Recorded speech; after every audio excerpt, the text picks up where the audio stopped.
which they believe to be responsible for the perpetuation of symptoms and disability. Despite the extensive biomedical evidence base of peer-reviewed papers which undermines their belief, and despite the fact that the MRC now states that the evidence of inflammatory mechanisms in the brain and spinal cord, their view has prevailed. Throughout the history of medicine, there's been a predominance of doctrine over science, and currently there's a similar conflict between the doctrine, which asserts that ME/CFS results from disordered psyche, and the scientific view that it is a devastating organic disease.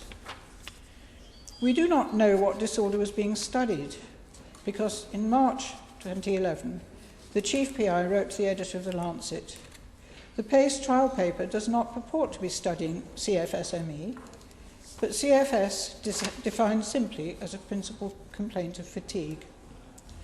To whom then can CBT and GET be safely applied?" The Minister cannot answer because on the 17th of January, her Right Honourable friend Norman Lamb confirmed that no assessment of the PACE trial has been made. Furthermore, the PACE trial results have not been presented transparently. This is not uncommon, and Dr. Ben Goldacre, known for his bad science column in The Guardian, has initiated a campaign calling for the publication of all results of all trials, not just selective results. Already over 7,000 signatures have been collected, and a high-profile organisations such as the MRC, the Cochrane Collaboration, the Public Library of Science and the BMJ. It calls for all universities, ethics committees and medical bodies to recognise that underreporting of trials, as occurred in the PACE trial, is misconduct. Misreporting of clinical trial data leads to harm, wastes money and prevents scientific progress. A recent Science Media Centre press release states about the PACE trial, "The authors worked hard to define recovery based on data available from the trial. My Lords, investigators must define their primary outcomes before a trial begins and abide by them, not define recovery based on trial data." Once the PACE trial was underway, the PIs changed the outcome measures so that the very same score on physical functioning, the SF-36 scale, represented both eligibility to enter the trial and normal functioning at the end of it.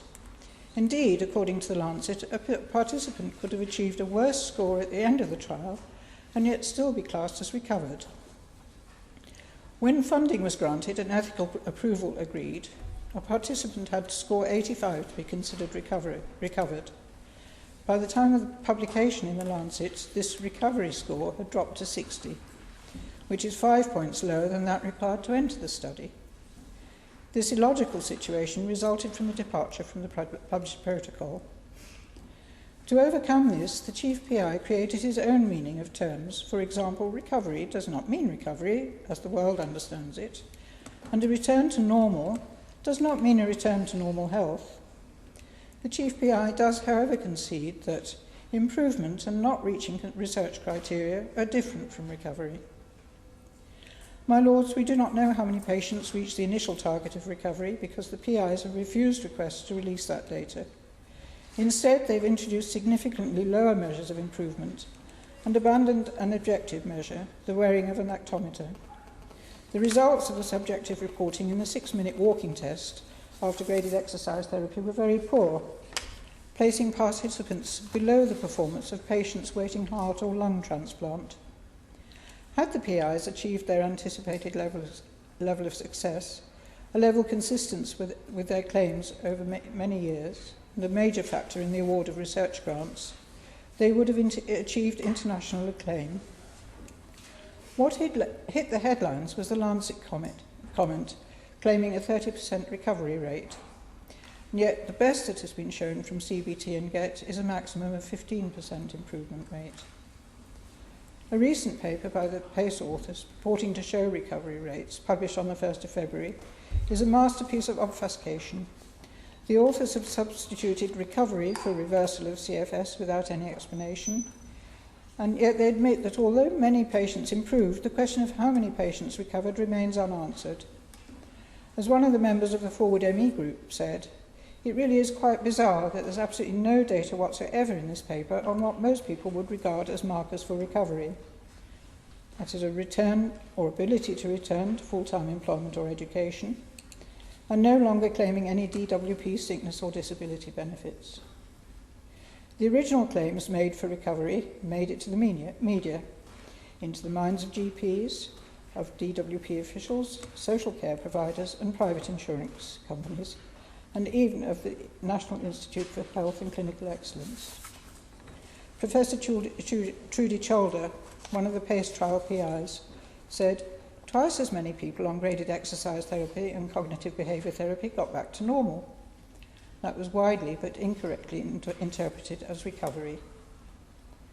My Lords, the fact is that as opposed to the spin that accompanied the publication of selective results, only 15% improved with CBT and GET, leaving 85% with no benefit from these interventions. Furthermore, the combined CBT and GET groups of 321 people, 91% experienced adverse events, and only those who were well enough to attend regular hospital appointments were included in the trial. The severely affected and the housebound were excluded. This is not mentioned in the recovery rates when the recovery rates are discussed. From where have the PIs derived the figures of 22% for their latest recovery in their latest paper? My Lords, where does that leave us? The only information published in a cost-effective analysis of the PACE trial shows that there was no significant improvement after CBT and GET in the average of number of days lost from work or the number of participants who lost days at work.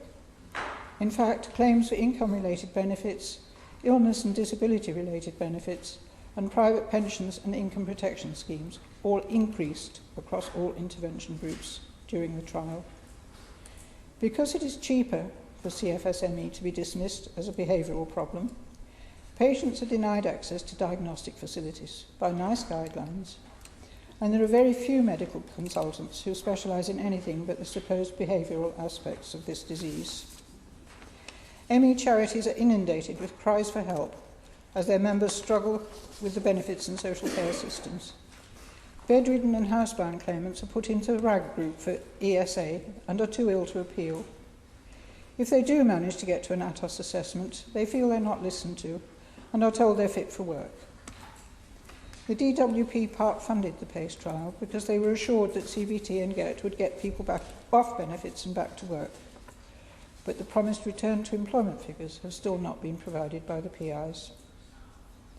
My Lords, I am relieved that the Medical Research Council's expert group, under the chairmanship of Professor Stephen Holgate, are launching a UK Chronic Fatigue Syndrome and Myalgic Encephalitis Research Collaborative on April the 22nd.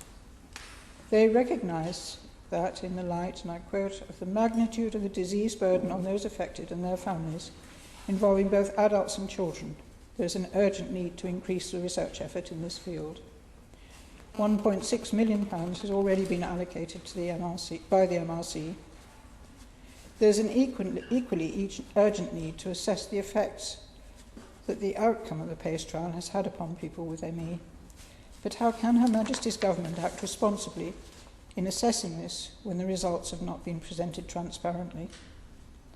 My Lords, it's widely accepted within the MECFS community that the PACE trial PIs changed the primary outcome measures with the intention of artificially inflating the success of CBT and GET, treatments they promoted for over 20 years, and that consequently they're guilty of scientific misconduct. They believe that White and colleagues have showed that they're not responsible guardians of the valuable data collected in the trial, and it is therefore a matter of great importance that it is reanalysed by an independent group using the original criteria for recovery and the positive outcomes described in the published protocol. This would enable healthcare commissioners to make decisions based on data that they know has not been misrepresented. I know the Noble Baroness, the Minister, understands the problem and asks that she and her colleagues from other affected departments order such an assessment so that we don't consign thousands of people to the shadows. To quote Orwell, we must not allow the PACE trial to give an appearance of solidity to pure wind.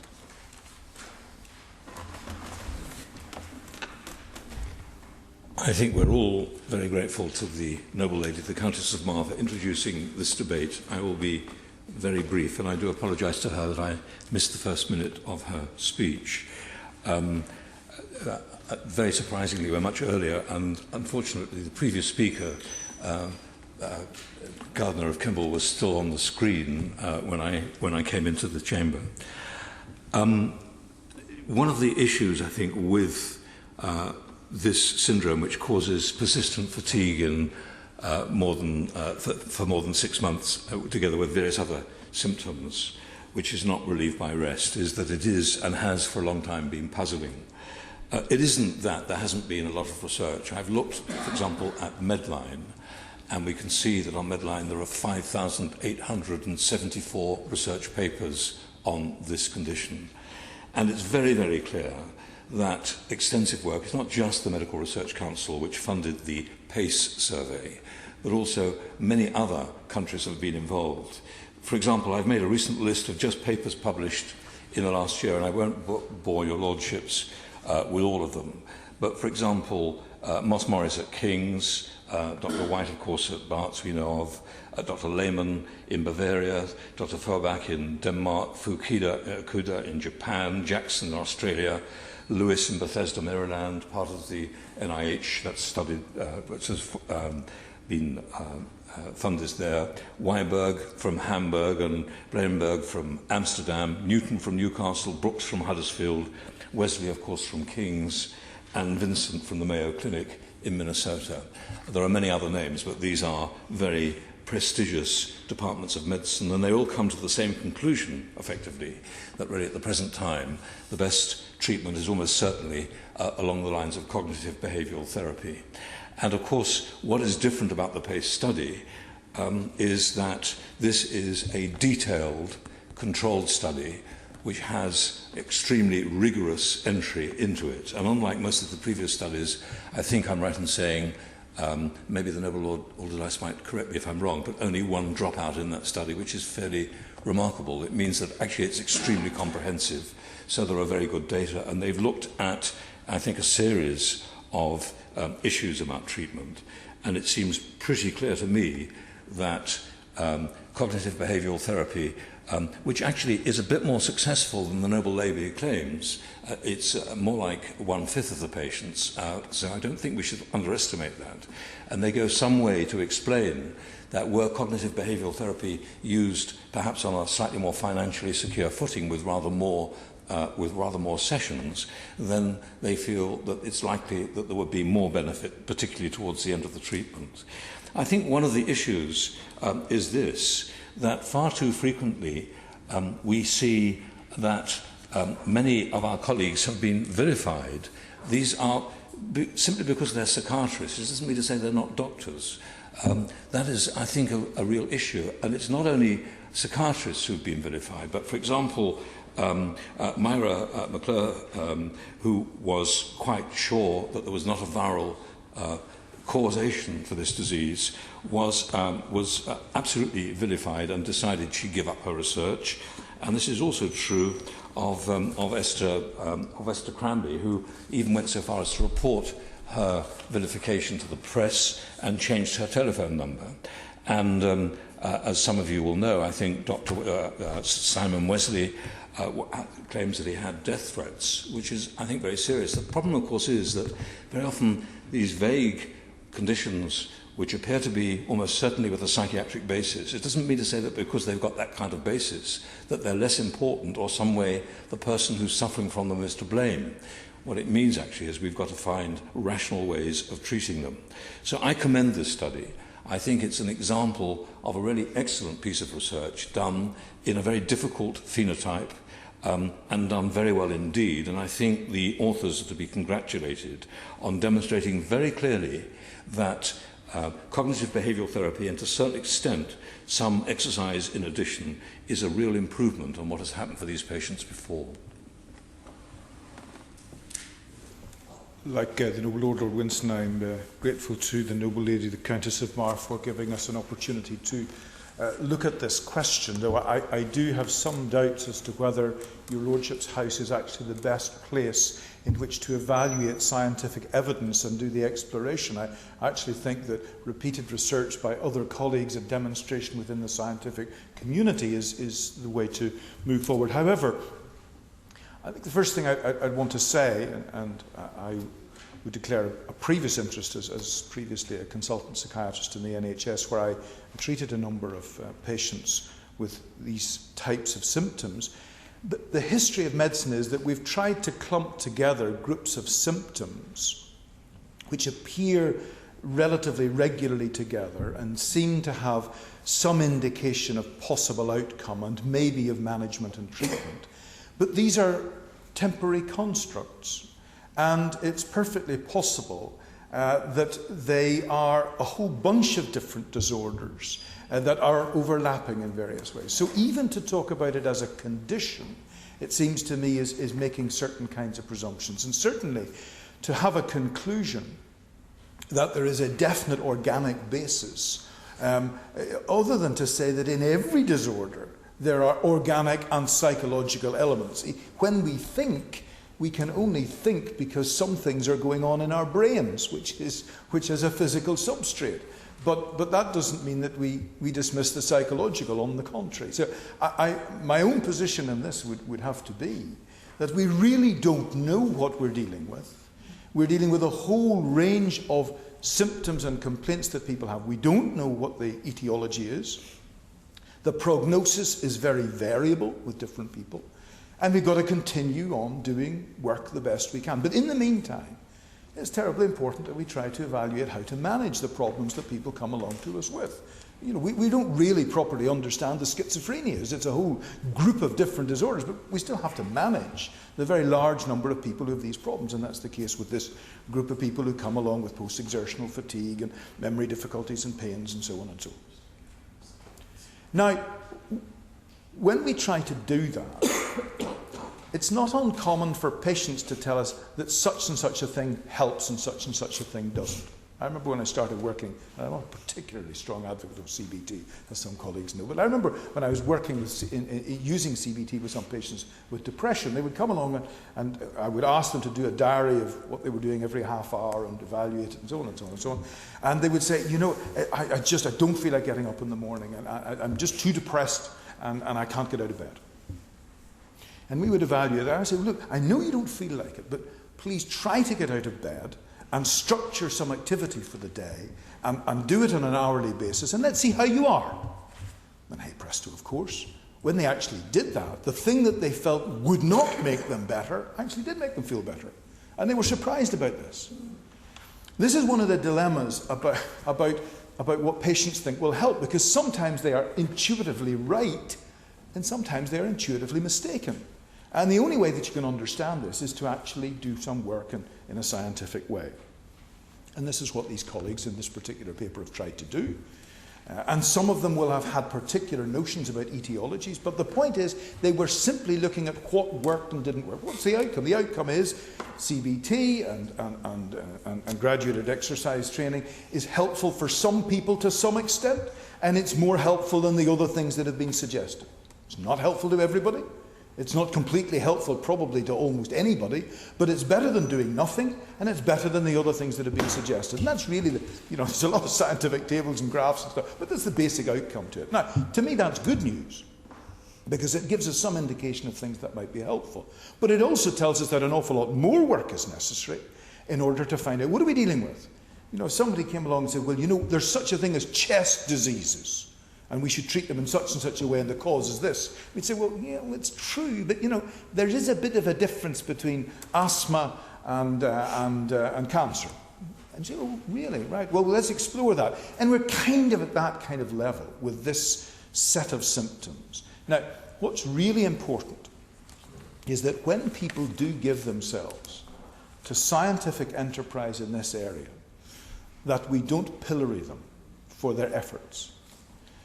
Because they may come up with some outcomes that people don't want to believe, or that are not very welcome to folk. We're, as psychiatrists, we're quite used to the idea that very often people would rather have a physical explanation for things than a psychological explanation of things.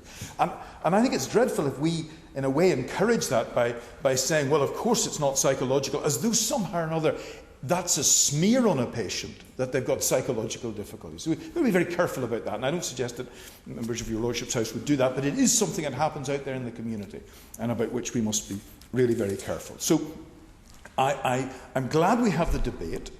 I trust that we understand the very early stage that we're at. It's good that there is some indication, and I think the paper does demonstrate that CBT and GET are helpful and are probably more helpful than other things, but there's a lot more to do, and we should be encouraging people to get into the research work, not just for the etiology issue, but for what helps, and not be pillorying people who do come in because it only drives people out of the research, and that's the last thing that we want to see. My Lords, I want to thank my noble friend, the Countess of Mar, for tabling this question for short debate concerning the PACE trial. I must declare an interest as former chair of the East London Foundation Trust. Professor White, a leading researcher in the PACE trial, works as a consultant in that trust in addition to his research post with Queen Mary University. CFS-ME can be a very seriously disabling syndrome. And I like to refer to syndrome because it isn't one disease. It seems to me it's a number. NICE compares the physical symptoms of CFS-ME with those of multiple sclerosis, systemic lupus erythematosus, if I can pronounce it correctly, and rheumatoid arthritis. Probably three of the most fearsome illnesses that one can think of. To make matters worse for sufferers, as Lord Alderdice has so rightly said, is that the causes and disease processes of the CFS-ME are not yet understood. And that must be a deeply frightening thing, I think, for any patient. Doctors can misdiagnose sufferers, or worse still, dismiss them as not really physically ill at all. I mean, I understand, for some psychological aspects may be important, for others maybe not. I mean, I'm aware of people who've had major viruses and suddenly been struck down, having led very, very active lives, got on with things, been fine. So I think we've got to be very, very careful about any assumption about physical, psychological, or whatever. CFS-ME is all too real, as far as I'm concerned. Of course, we do need much more research. I await the outcome of Professor White's cytokine research later this year, for example. And we look to the MRC and others, of course, to prioritise this distressing syndrome. Thankfully, the MRC has two boards, probably they've got others, but two. One funds studies like PACE and the other funds studies into the immune system, viral and genetic considerations. The PACE study did not in any way affect funding for organic CFS-ME research. And I think that's terribly important because I think there are fears around that it may have. The experts believe that in time, a number of, as you've said, as the noble Lord has said, a number of distinct diseases, they'll be identified and they will that currently fall within the CFS-ME label. In the meantime, though, NICE recommends CBT and/or graded exercise therapy for people with mild or moderate CFS-ME because these are the interventions for which there is the clearest evidence of benefit to patients. No doubt in time, treatments which attack the causes and achieve better and faster results will be developed. But in the meantime, it is actually a great step forward. That, as in the PACE trial, 22% of patients recover, and I agree there's a debate about the word recovery, but only after 13 sessions of CBT or graded exercise. And 60% of patients achieve significant improvements in both fatigue and exercise levels after the same period, according to the PACE study. And that certainly fits with my experience of a limited number of people, about half a dozen who I know. A meta-analysis showed a 50% recovery rate after 1 year. These results are very significantly better than spontaneous recovery rates or recovery rates following alternative treatments available. From our most helpful discussion on Monday, I understand that my noble friend, Countess of Mar, respects the PACE study, but very reasonably, in my view, has grave concerns about the spin put on the results. I think people do have to be very, very careful. In the media, we all know what happens once things get into the media. But actually, the spin put on these things is really important for patients. Things can be very, very hurtful. Now to the DWP. I understand the DWP may treat people as work shy if they've not undergone a CBT-GET treatment regime. At least a quarter of PCT areas do not have any specialist services for these patients.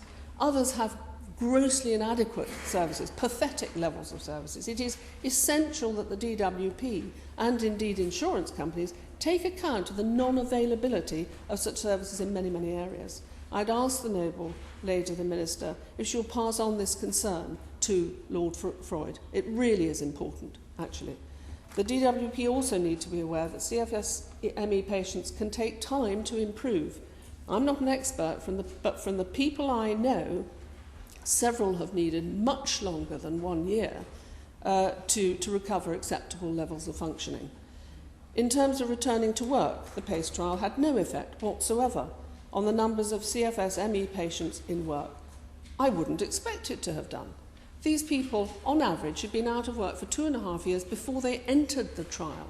And from all the work a number of us have done over many, many, many years, we know it is incredibly difficult to get people back into work if they've been out of work for 2.5, 3.5 years. But what did reduce were the social care costs and the need for family support, and that's very important. People were much better. Not necessarily completely better, but an awful lot of them were much better. Now I want to address a few other issues arising from the PACE study. That 10% of patients deteriorated during the period of the trial.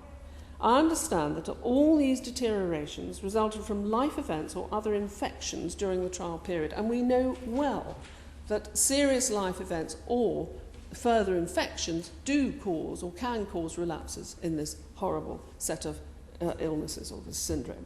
Secondly, did ME patients benefit from the PACE trial? I'm reliably informed that 51% of the patients in the PACE trial had been defined as having ME. I know there are all sorts of debates about this, but had been defined as having ME, and there was no significant difference in the outcome from treatment of patients who had been deemed as suffering from ME relative to patients who had been given the CFS label. And I think that's really important. There have been concerns expressed about the 11 serious adverse reactions to treatment.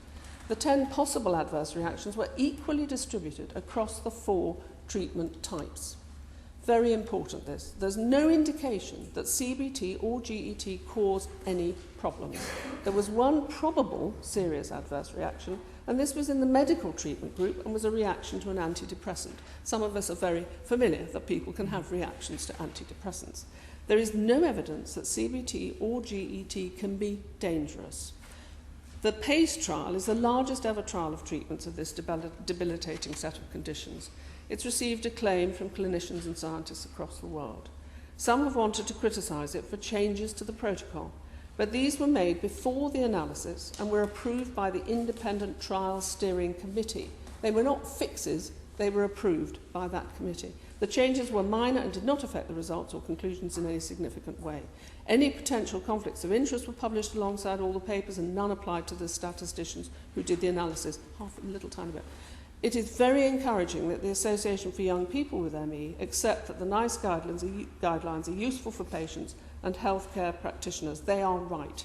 In conclusion, can the noble lady, the Minister, give this House an assurance that the Commissioning Board will give in future equal priority to the specialist services needed for CFS-ME to the priority they give for rheumatoid arthritis and MS?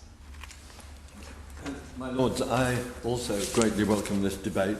This is a terrible condition, and actually we're talking about hundreds of thousands of people who are suffering from it, and I think it is clear that although there have been lots of studies relative to the seriousness and pervasiveness of this condition, there is far too little research into what is causing it. But I want to focus on treatment, and I think that there have been terrible misunderstandings and misconceptions put about on that score, and I just want to make 4 points. First, the issue of what causes a condition is often quite different from the issue of how we can best treat it. This is such a basic point, but I think it's not fully understood by many of the people who are suffering from this condition. Coronary heart disease may be caused by cholesterol, but we treat it with a stent. Same way, chronic fatigue may be caused by a virus, and yet the best treatment at the moment available may include a psychological therapy. The form of treatment implies nothing about what we believe to be the cause.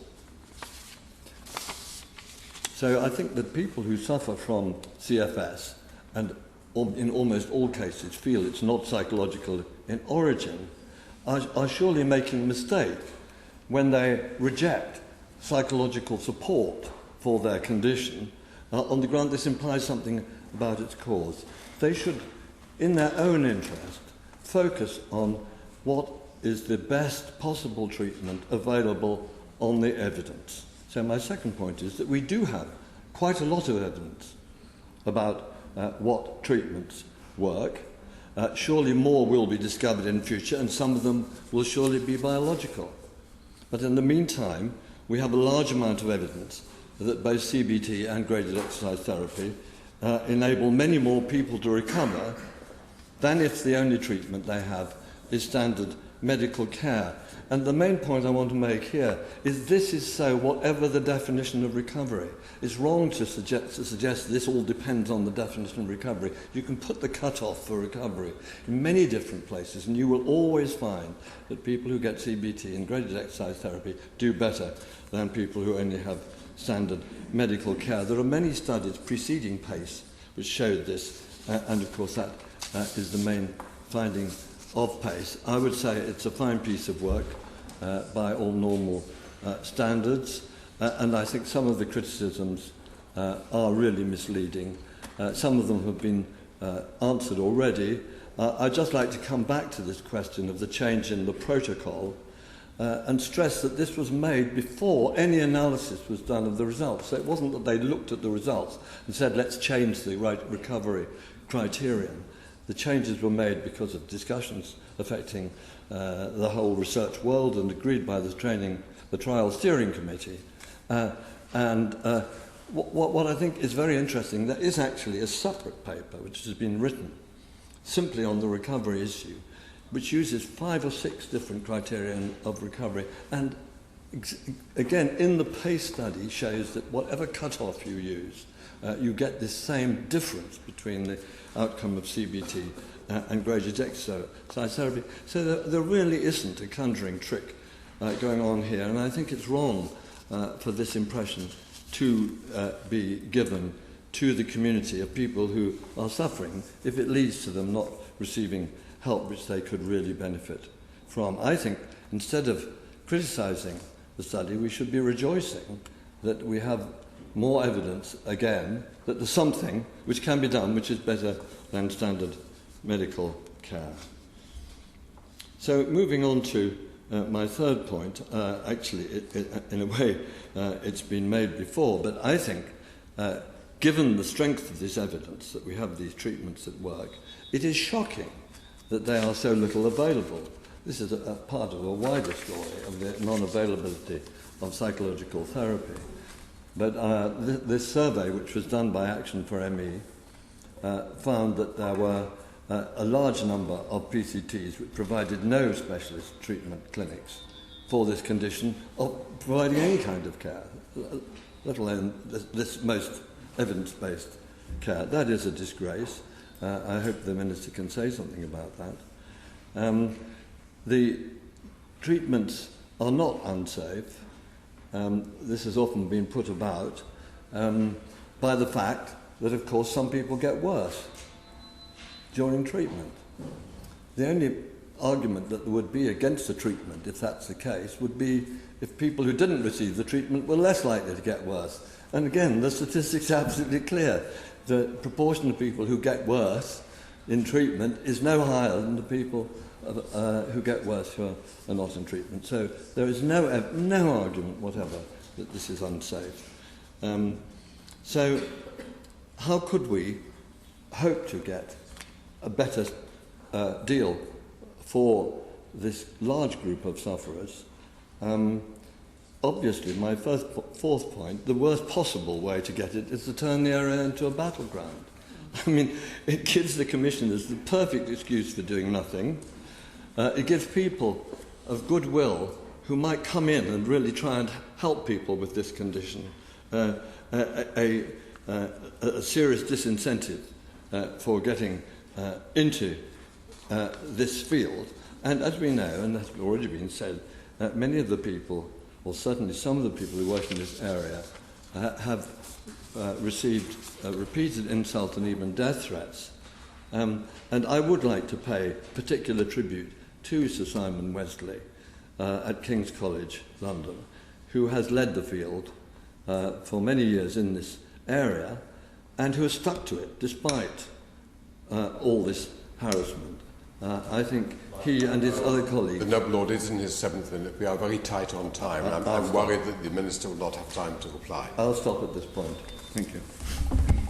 My Lords, I also thank my noble friend, the Countess of Mar, for raising such an important topic. I've read the research very carefully in preparing my short contribution.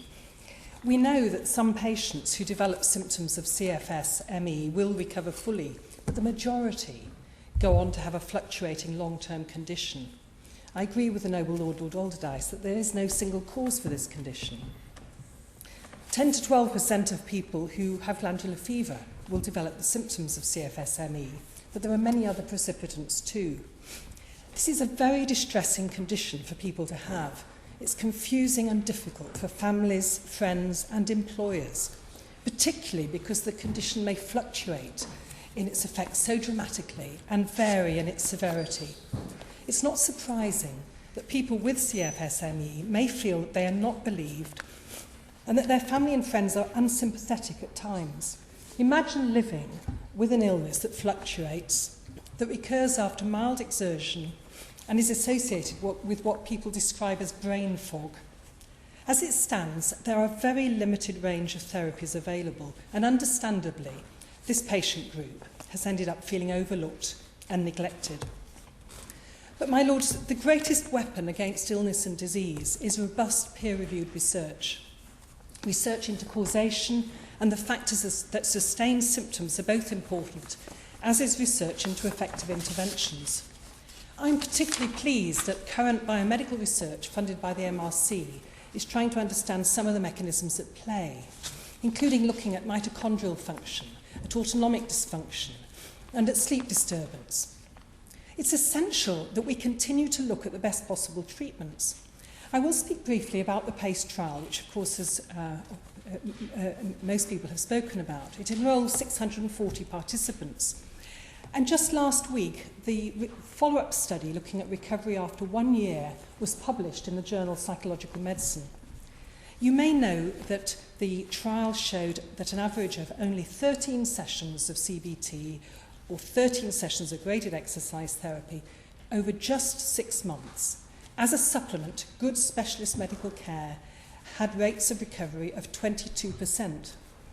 Well, by recovery, my understanding is that the researchers included the fact that at a year these patients no longer met criteria for CFS-ME. My Lords, this would be heralded as a fantastic outcome for treatment of MS or Parkinson's disease or cancer. Only 8% of those receiving adapted pacing therapy and 7% receiving just specialist medical care received the same or achieved the same degree of recovery. In other words, the successful treatments were 3 times more likely to lead to recovery than the comparison treatments. Of course, this is after just 1 year, but follow-up is continuing, and I'm looking forward to hearing whether these results will be sustained. I hope the Noble Lady the Minister will agree with me that it would be very useful if this study was funded for follow-up for 5 years. Particularly given the fluctuating nature of the condition. Better outcomes are achieved for all illnesses, from heart disease and cancer to schizophrenia and depression, when the overall well-being of the patient, biological, psychological and social well-being are taken into account. That's not to say that there is no physical reason behind the onset of illness, nor that physiological effects are not continuing to maintain or modify the disease process. My noble friend's debate today is concerned with both health and care, including access to benefits. It's yet another reminder of the importance of a holistic approach to care, an intertwining, if you like, of body and mind. This complex interaction has, of course, been acknowledged since ancient times, but somehow over the last 100 years, with the elucidation of many physical causes for illness, the mind-body connection has been somewhat forgotten. Thankfully, this connection has again been brought to the fore by the government's very welcome commitment to parity of esteem between physical and mental health. And the Royal College of Psychiatrists, of which I am a former president, has long been concerned about the physical effects of psychological stress and the psychological effects of physical stress. Interdisciplinary research, which brings together, for example, the neuropsychiatrist with the immunologist, is vitally important. I would like to ask the Noble Lady, the Minister, if she could clarify the arrangements being made to ensure that evidence-based treatments, such as those tested in the PACE trial and recommended by NICE, are commissioned, and that they don't fall through any gaps caused by what has been called an orphan status for this condition. To explain what I mean, CFS-ME can be classified under both neurological and psychiatric disorders for clinical purposes, and it's not clearly claimed by any one specialist group as being their primary responsibility. This means that many people diagnosed with CFS-ME will not be referred to a specialist centre, and that the treatment they need will just not be available. Research will shine more light on this condition and begin to distinguish whether subgroups of patients will be more responsive to different new treatments being evidenced and introduced. Research is needed into all aspects of the illness so that more effective treatments can be found, and this must include both biological aspects and any psychological factors which may sustain or lead to further deterioration of the illness, such as, for example, major life events which are known to cause a relapse in ME/CFS. Thankfully, the MRC has recognised the past underinvestment in this poorly understood condition or set of conditions by highlighting ME/CFS as a priority area for research. And through the particular efforts of Professor Stephen Holgate, this CFS-ME Research Collaborative, which was mentioned by my noble friend, will be launched in April and will bring together researchers from all relevant disciplines with patient groups and charities. This is so important. My lords, the future is looking brighter for people with ME/CFS, and the constructive collaboration of people with different perspectives and contributions will, I hope, prove to be a major step forward. My lords, excuse me, I've got a cold. I too welcome this debate and acknowledge the noble lady, the Countess of Mar's work on CFS-ME as Chair of Forward-ME and Vice Chair of the All-Party Parliamentary Group. Although a last-minute stand-in for this debate for my noble friend Lord Hunt, who is shortly due in the Chamber for the Ms. Staff's report statement, I'm not new to this issue, as the noble lady regularly contributes on CFS-ME to the health debates I have participated in. Most recently, our extensive debate last November on the neurological diseases initiated by my noble friend Lady Ford.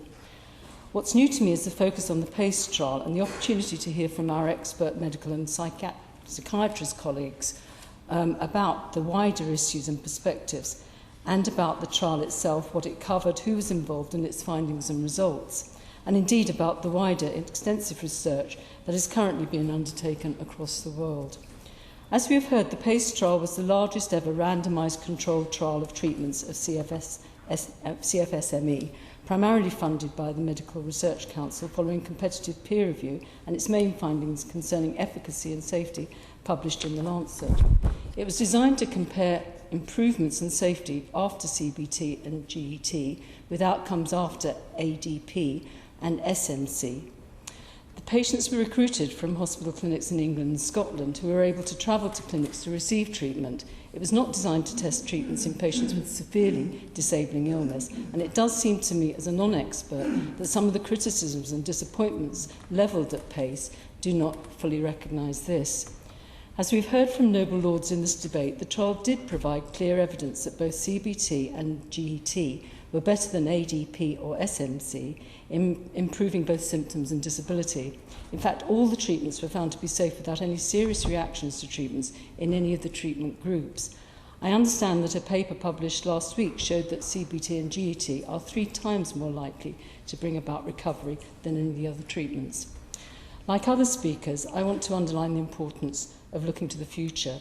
On the NICE guidelines, I support noble lords who stress that the key issue about the guidelines is making sure they are actually implemented so that patients can receive effective treatment and care wherever they live in the UK. My Lords, in the 20th of November debate, the Noble Lady Baroness Northover assured the House that all the neurological and specialist conditions would have, quote, equal priority under the new NHS commissioning arrangements, and that this would mean that the Cinderella conditions should be improved. Can the Noble Lady outline the steps the government is taking to ensure that the commissioning arrangements provide appropriate and adequate specialist care for patients suffering from illnesses such as CFS and ME, which are not easily classified under normal commissioning arrangements? And to help this, will the government give CCGs guidance on which illnesses should qualify under special commissioning arrangements? And can she also reassure us that this guidance will include ensuring that guided exercise training is provided by qualified and trained specialist therapists? Thank you. My Lords, I would like to thank the Noble Countess for initiating this debate, and I'd like to apologise that my noble friend Earl Howe can't be here because he's in the chamber because of taking the mid-staff statement. And I too am a last-minute replacement. But I know that the Noble Lady has a particular and personal interest in this subject, and I pay tribute to the way that she continues to raise issues of concern in your Lordship's House, as well as her unswerving commitment to improving the experience of people living with CFS ME. And I begin by recognising how distressing and debilitating the condition can be for individuals, their carers and their families. And equally, I recognise the difficulties that many patients face in getting the treatment and care they need to help them manage their illness and where they can make a recovery. And we've heard that this afternoon. I'm sure that we all agree that the most important thing is to ensure that patients receive the treatment and care that they need. I think that at this point it's worth acknowledging that whilst many patients feel let down by the system, many patients do have a positive experience and have worked with health and social care professionals to manage their care effectively. I think it's also important to acknowledge that doctors and other professionals working in this field are highly committed to providing the best possible care for their patients. We want to see people with CFS ME being listened to when it comes to decisions about what type of treatment and care may best meet their individual needs, and I know that across the country many doctors are working with their patients to achieve this, so I hear what my noble friend Lord Alderdice says in this regard. There is no doubt that there is widespread uncertainty surrounding this condition, and that's shone through in this debate. There's controversy, disagreement, and divided and often polarised opinion about its causes and the best way to treat it. The kind of issues raised by the Noble Countess today have surrounded the debate for many years, and we've seen how passionate but how often opposed are those seeking to address these problems in this debate this afternoon. It is an unfortunate fact that despite a great deal of worldwide research, and Lord Winston made clear how extensive this is, we do not yet know definitively the cause or causes of CFS ME, whether it's a disease, a condition as Lady Hollins described it, a syndrome as Baroness Meacher described it. And Lord Winston and Lord Layard are surely right that it's concerning if researchers are in any way intimidated as they seek to clarify these problems. CFS ME is not alone in being mystifying. We do not know the causes of most cancers and other diseases such as Alzheimer's. That lack of knowledge, however, has not stopped us from seeking the best forms of treatment. Many of these diseases are treated well, even though we don't know their causes. I quite agree that more research is needed. In the meantime, patients want access to the best treatments that are available. So far, the only treatments that seem to have shown any benefit in clinical trials have been cognitive behaviour therapy and graded exercise therapy. But I've heard what noble lords have said in regard to these. This brings me to the PACE trial that seems to have prompted today's debate. The MRC's decision to fund this trial was based on the fact that there was a lack of high-quality evidence to inform the treatment of CFS ME, and in particular on the need to evaluate the treatments that were already in use and for which there was insufficiently strong evidence from randomised controlled trials to support their effectiveness. The decision to fund this trial was based on the MRC's usual rigorous peer review process for clinical trials, as Noble Lords have emphasised. The experts who reviewed the application were satisfied that the design put forward was of high quality, would provide useful evidence to help doctors and patients decide whether any of the 4 treatments to be evaluated was likely to be worth pursuing, and would help inform decisions on the provision of treatments by the NHS. And Lord Winston argued that, and others have too, that this was a controlled and rigorous study. All agree that research is needed. The Noble Countess, Lady Mar, raised a number of challenges which I'd like to try to address here. The Noble Countess expressed concern about the selection method for participants, and can I assure the Noble Lady that having neurological symptoms like memory difficulties or muscle weakness did not exclude anyone from taking part in the trial, since these symptoms were medically recognised symptoms of the condition. And whilst researchers used the Oxford definition to define the condition in the PACE trial, participants were also assessed to see if they met the International Centres for Disease Control criteria, to see whether the effects of treatment were different in those who met this alternative definition. The independent members of the trial steering committee reviewed and agreed the plans for secondary analysis. She also expressed concern about the recovery statistics and other areas in relation to the protocol. As for all MRC-funded studies, it is the responsibility of the investigators and the relevant journals, guided by peer reviewers, to determine how findings are published and when.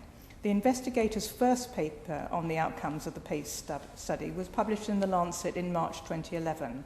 A later paper was published in August 2012, dealing with the cost-effectiveness of the interventions, and further papers will be published, including papers showing a long-term 2.5 years follow-up. Now, the Noble Lady, Lady Hollins, made the very important point about follow-up, and no doubt the MRC will be bearing this in mind and will look at this debate, and follow-up in all these trials is very important.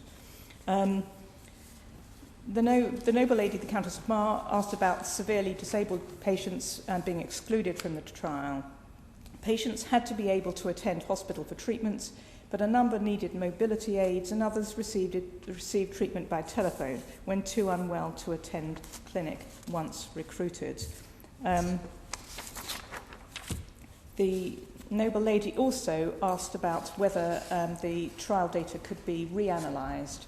There are, as she will know, ethical and legal barriers to releasing data to a member of the public without consent when these data contain medical information that might identify the patient. The main outcome data have already been independently analysed by a Cochrane collaborative group, and a paper is being prepared for publication, and I know she'll look at that with interest. An often voiced criticism is that the money spent on the PACE trial would have been better spent research into causes. As Lady Meacher has indicated, though, the two are not mutually exclusive, and while understanding the cause of the condition is obviously important, if there are potential treatments available, it is equally important to test their effectiveness so that they can be introduced into service.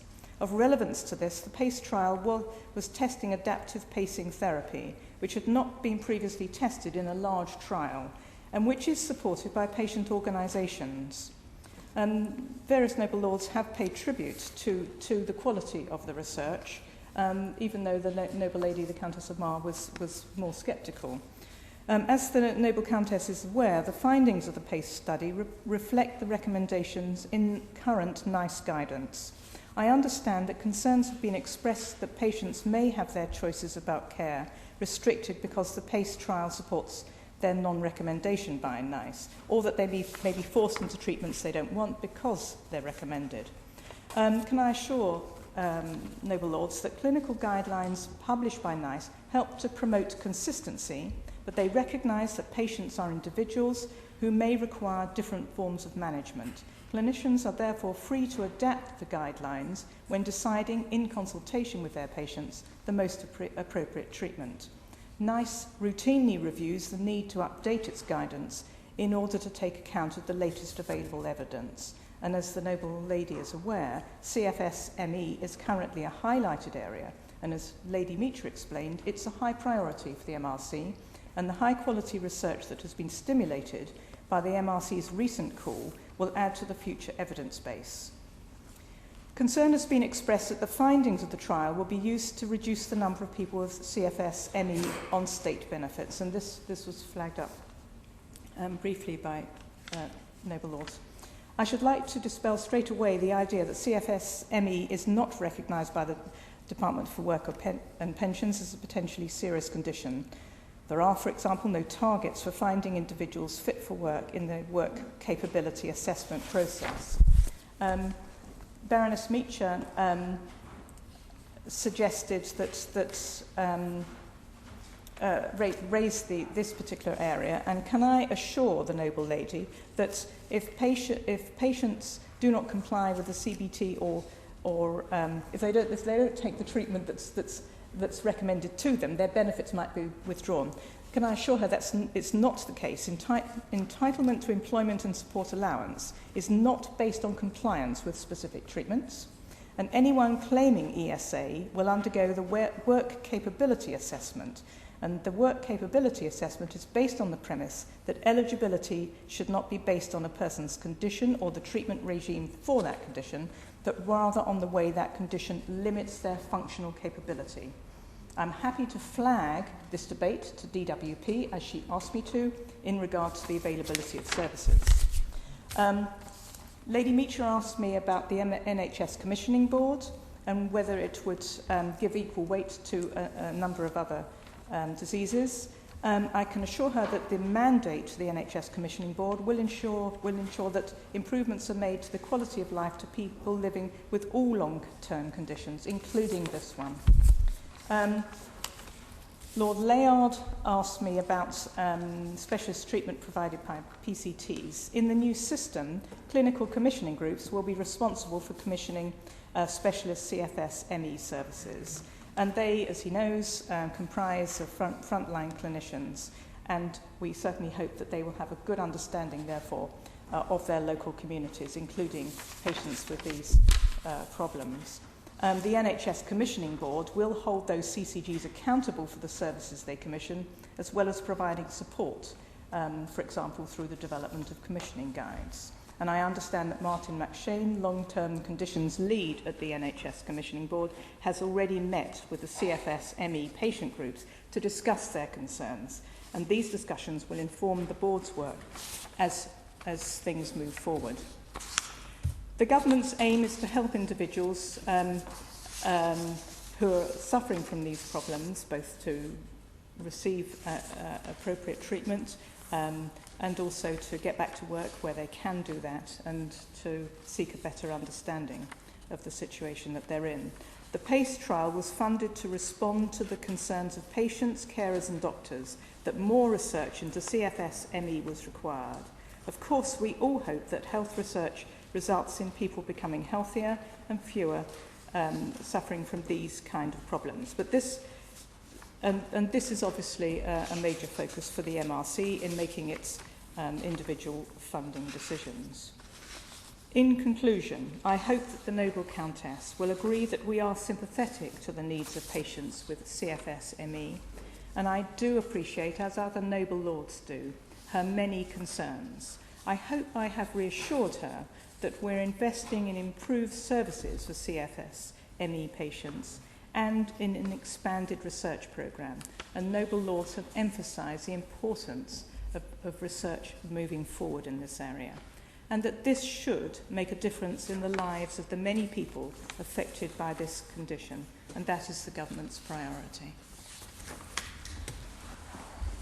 My Lords, that completes the business before the Grand Committee this afternoon. The committee stands adjourned.